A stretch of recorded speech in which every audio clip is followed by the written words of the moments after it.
In the universe of the bold and the beautiful, power has never been measured solely in money or couture, or corner offices lined with glass and steel. Power has always been emotional first, anchored in memory, identity, and the fragile illusion of permanence. During the moment when Brooke stands at the threshold of what she believes is another familiar war, blocking Katie from using the Logan name for a new fashion brand, she does not yet understand that this fight will strip her of something far more intimate than a trademark. It will strip her of certainty.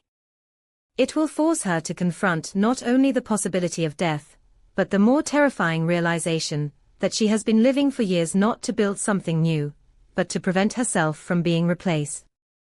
The diagnosis arrives without ceremony, cruel in its timing and indifferent to the fact that Brooke's mind is still consumed by strategy, arguments, and defensive calculations. Stage 4 liver cancer. The words land with a violence that does not scream, but suffocates, pressing inward rather than exploding outward. Brooke has faced scandals, betrayals, public humiliation, and private heartbreaks that would have shattered most people, yet none of those experiences prepared her for the sudden collapse of time itself. In one instant, the future she assumed would stretch endlessly in front of her contracts into a narrow, unstable corridor. The fight over Logan, which moments earlier felt existential, now flickers between absurdity and obsession. She had been fighting to protect a name, and suddenly her body betrays her with the quiet finality of a verdict already rendered. At first, Brooke clings to anger because anger is familiar. Anger gives her shape when everything else feels formless. She tells herself that Katie's timing is ruthless, that this push for the Logan brand is not merely ambition, but erasure disguised as independence. Yet beneath that fury, something softer and far more dangerous begins to surface: fear. Not fear of dying, at least not yet, but fear of disappearing while still alive.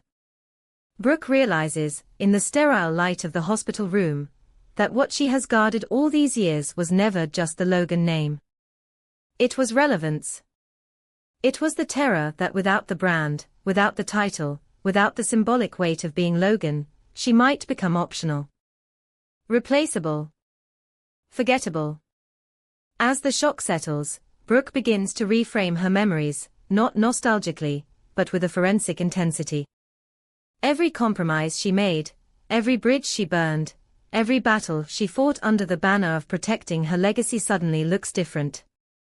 She sees how often she equated control with survival, how fiercely she resisted any shift that suggested the world could continue without her at its center. The Logan name became armor, then identity, then obsession.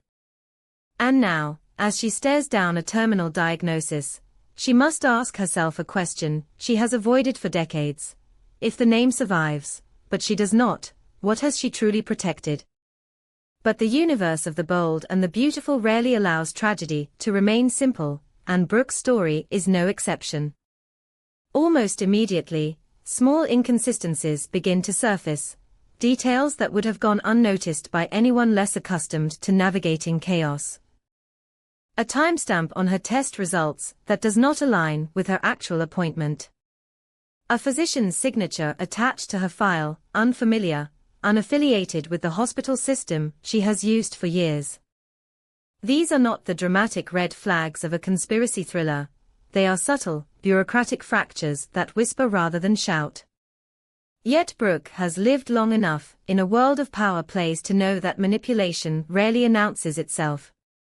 It hides in margins, footnotes, and procedural blind spots.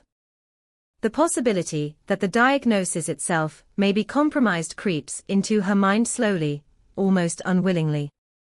Brooke does not want to grasp at false hope. She does not want to become the woman who denies reality, because it is inconvenient. And yet, the timing is too precise, the circumstances too aligned with the ongoing battle over Logan to dismiss outright. She begins to wonder whether illness itself has been weaponized, whether fear has been engineered to force her hand, to push her out of the game gracefully and permanently. In a world where corporate sabotage is commonplace and emotional leverage is currency, the idea no longer feels impossible. It feels plausible. Terrifyingly so. This suspicion transforms Brooke's internal landscape. The fear of death is now entangled with the fear of deception. She is no longer just a patient confronting mortality. She is a strategist forced to question the authenticity of her own suffering. Each ache, each wave of nausea, each moment of weakness becomes ambiguous. Is her body failing her, or is her mind being manipulated into surrender? The uncertainty is corrosive. It denies her even the clarity of grief. Instead of mourning, she investigates. Instead of collapsing, she calculates. Survival, for Brooke, has always been synonymous with vigilance. While Brooke wrestles with this internal war, Katie Logan Spencer finds herself plunged into a moral crisis she never sought. When whispers of Brooke's condition reach her, panic eclipses triumph.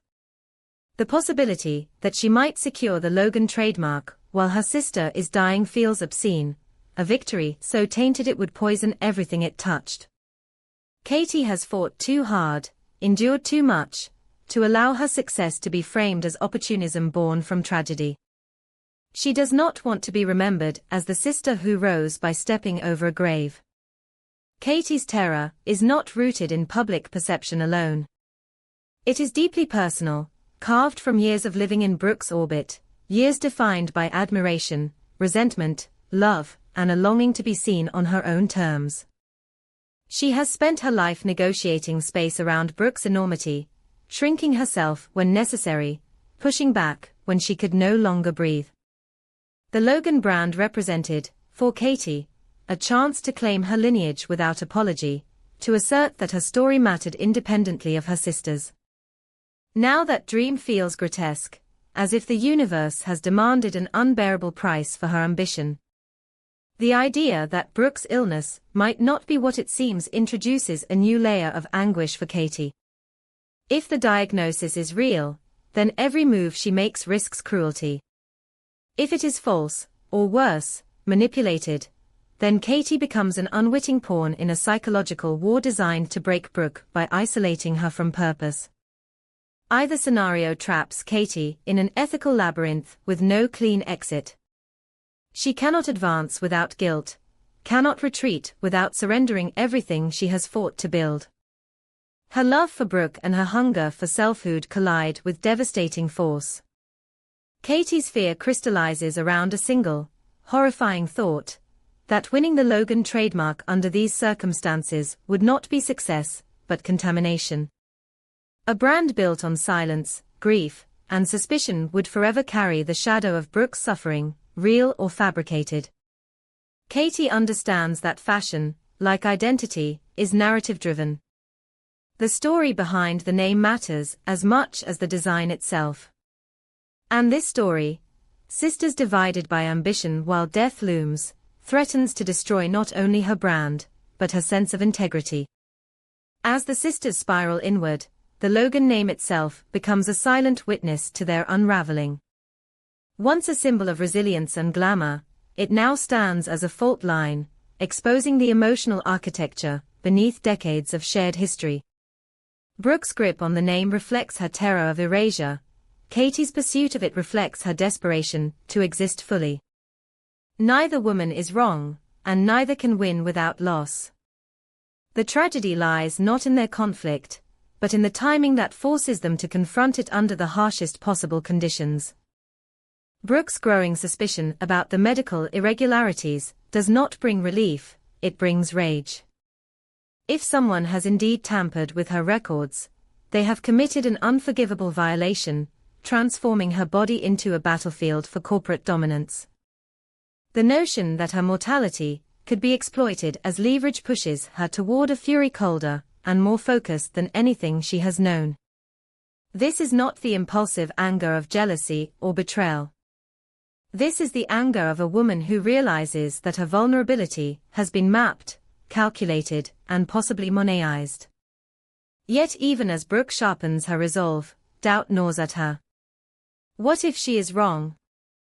What if the inconsistencies are nothing more than bureaucratic noise, and she is clinging to conspiracy, because the alternative, accepting her own impending death, is too final to bear? This question haunts her nights, turning sleep into a battleground where hope and dread exchange blows without mercy. Brooke's mind oscillates between investigative clarity and existential despair, each feeding the other in a vicious loop. For Katie, watching Brooke from a distance becomes unbearable. She sees her sister's strength hardening into suspicion, her vulnerability cloaked in defiance. Katie wants to step closer, to offer comfort, to confess her fear and her guilt, but every instinct tells her that any move she makes will be misinterpreted. Compassion could look like strategy. Silence could look like calculation. In this charged atmosphere, even love feels dangerous. The brilliance, and cruelty, of this storyline lies in its refusal to offer simple villains. The threat is systemic, faceless, embedded in structures that allow power to operate invisibly. Whether the medical anomaly is the result of malice or negligence, its impact is the same. It destabilizes trust at the most intimate level. Brooke cannot trust her body. Katie cannot trust the legitimacy of her success. The Logan name, once a source of unity, becomes a wedge driven deeper by uncertainty. As days pass, Brooke's understanding of her own motivations shifts. She begins to see that her desperation to block Katie was never about protecting legacy alone, but about resisting the narrative that her time is ending. The diagnosis, real or manipulated, forces her to confront the finite nature of influence. She realizes that her terror of being replaced has robbed her of the chance to redefine what legacy could mean. Legacy, she now understands, is not ownership. It is continuity. It is allowing what you built to evolve beyond you. This realization does not come easily, nor does it absolve the pain. Brooke still aches with the fear that stepping aside will render her invisible. She still resents the idea that Katie's rise coincides with her potential fall. But within that resentment, a fragile clarity emerges. Holding on too tightly has already begun to suffocate her. Whether she has years left or only months, she cannot afford to spend them fighting ghosts of relevance. Katie, meanwhile, must decide what kind of victory she is willing to accept. The Logan trademark, once a symbol of independence, now tests her moral core. She is forced to ask herself whether success achieved under the shadow of her sister's suffering, especially suffering that may have been engineered, is worth the cost. Her ambition has always been tempered by empathy, and now that empathy threatens to derail everything she has worked toward. The emotional tension between the sisters does not erupt in dramatic confrontations, but in absence. Unreturned calls. Conversations postponed. Truths hovering unspoken. This quietness is more devastating than any argument, because it allows fear to fill the gaps unchecked. Each woman imagines the other's intentions through the lens of her own anxiety, and misinterpretation becomes inevitable. What makes this arc profoundly unsettling is its realism. Illness, especially terminal illness, does not arrive as a neat moral event. It collides with existing conflicts, amplifies unresolved resentments, and exposes the fault lines people prefer to ignore. The possibility that Brooke's cancer diagnosis could be manipulated adds a layer of modern horror, reflecting a world where even medical truth can be destabilized by power and technology. In the end, the question is not whether Brooke will survive, or whether Katie will secure the Logan name. The deeper question is whether either woman can emerge from this crucible without losing herself. Can Brooke relinquish control without vanishing? Can Katie claim success without betrayal? Can the Logan name endure as something shared rather than possessed? The tragedy, and the brilliance, of this storyline is that it offers no guarantees. Brooke may discover that the diagnosis is real, forcing her to confront mortality without illusion. she may uncover a conspiracy that redefines her understanding of vulnerability and power. Katie may win the trademark and carry its weight forever, or she may walk away, redefining victory on her own terms. What is certain is that neither woman will ever see the Logan name the same way again. In this moment, the bold and the beautiful transcends melodrama and enters a darker, more introspective territory. It asks whether identity can survive without dominance, whether love can endure without possession, and whether legacy is something we protect, or something we learn to let go of. The Logan name, suspended between two sisters and 1,000 unspoken fears, becomes not a prize, but a mirror, reflecting back the cost of holding on when everything is already slipping through your fingers. The world of the bold and the beautiful has always thrived on the collision between intimacy and ambition, but the week spanning December 29 through January 2 pushes that collision into a sharper, more dangerous focus, where personal identity, corporate legacy, and emotional survival are all bound together by a single, deceptively simple word: Logan. What begins as a technical oversight, the expiration of a trademark, quickly transforms into a psychological battlefield where love, resentment, insecurity, and long-simmering rivalry are forced into the open. The promotional video for the week does not merely tease plot twists, it quietly lays out a thematic reckoning about ownership, not just of a brand, but of a name, a history, and a sense of self that has been fought over for generations. At the center of this unfolding storm stands Katie Logan Spencer, a woman who has spent much of her life living in the shadow of louder personalities and larger legends. Katie's decision to use the Logan name for her fashion brand is not an act of provocation, so much as an act of reclamation.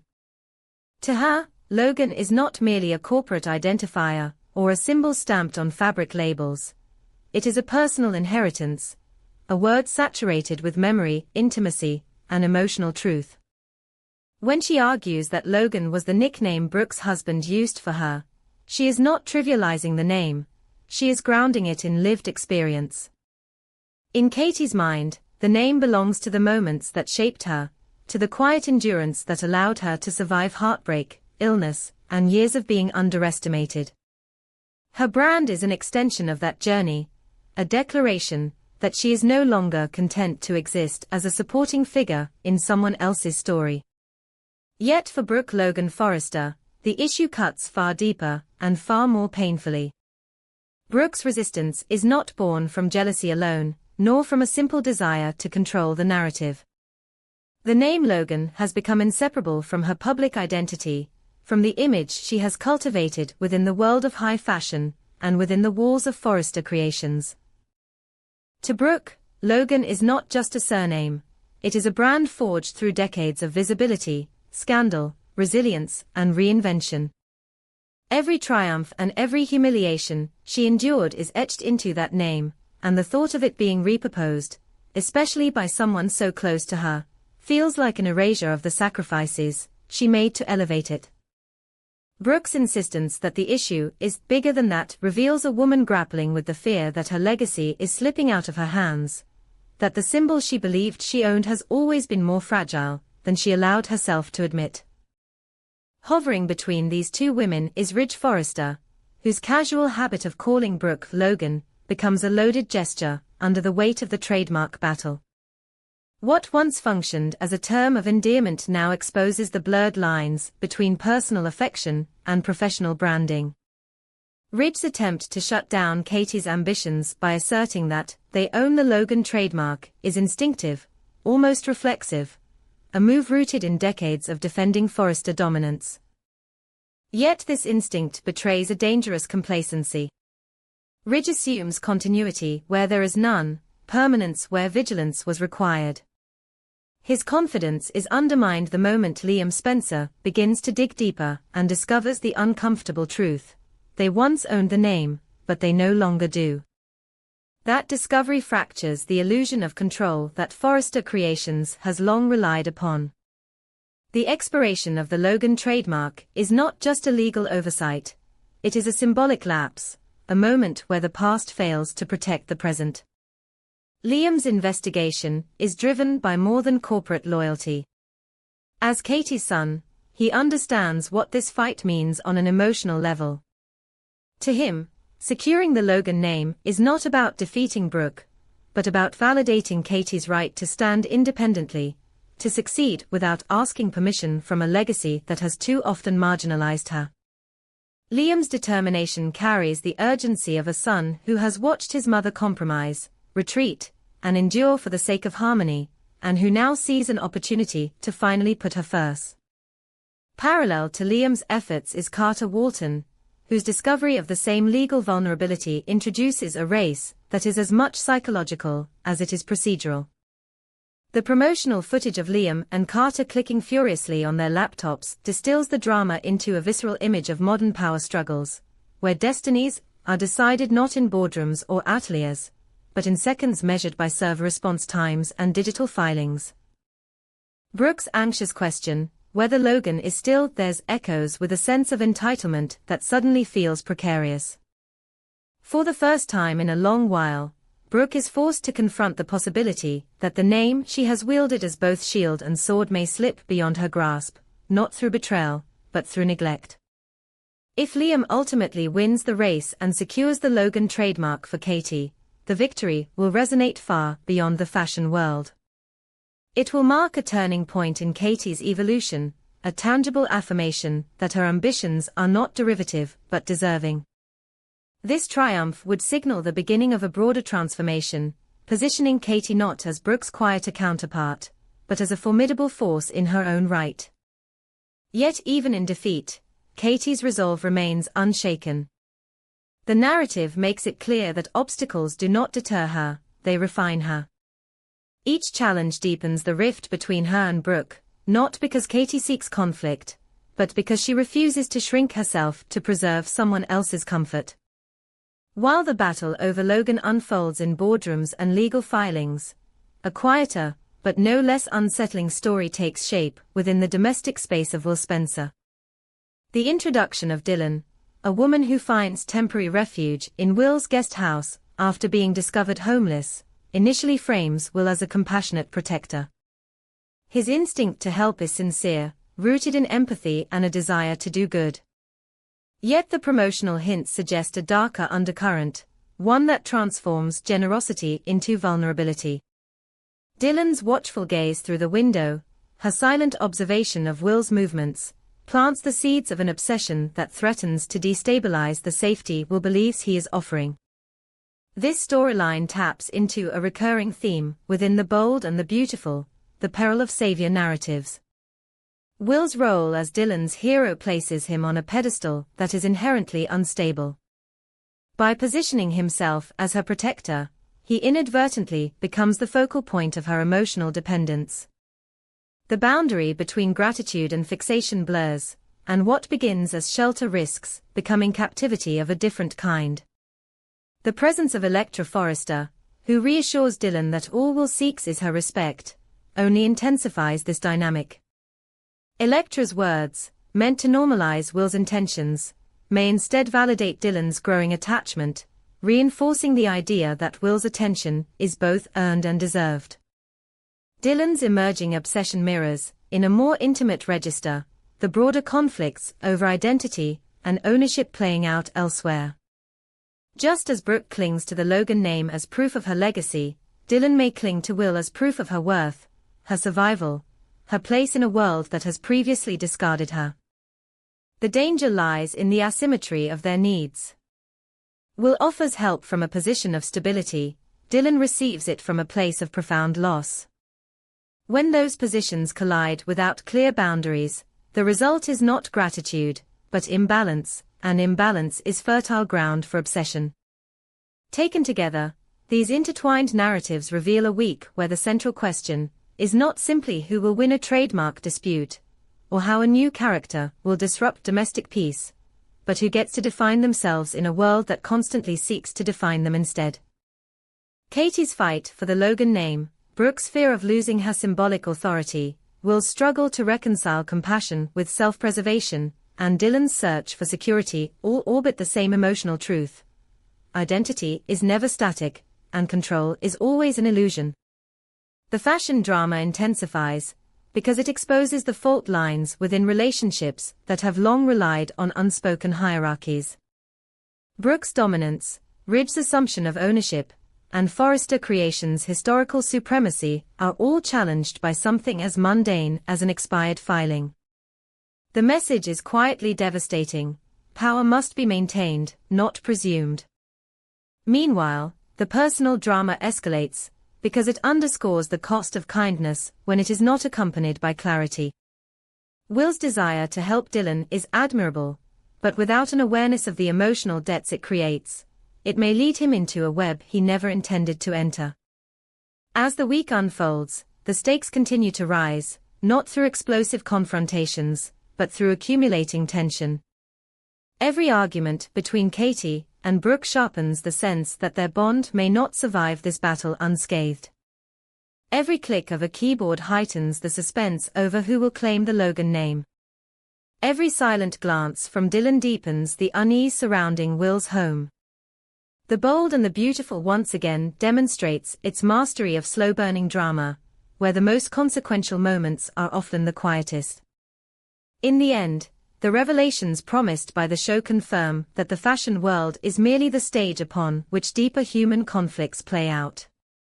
Success, respect, love, and belonging are the true prizes being contested, and no trademark filing can fully contain their impact. Whether Katie emerges victorious or is forced to regroup, whether Brooke adapts or clings to the past, whether Will recognizes the danger he faces or remains blind to it, one truth remains clear: the drama is far from over. The lines have been drawn, the emotions ignited, and the consequences set in motion. For viewers, the coming days offer not just spectacle, but a poignant exploration of what it means to claim one's name, one's power, and one's place in a world that is constantly shifting beneath their feet.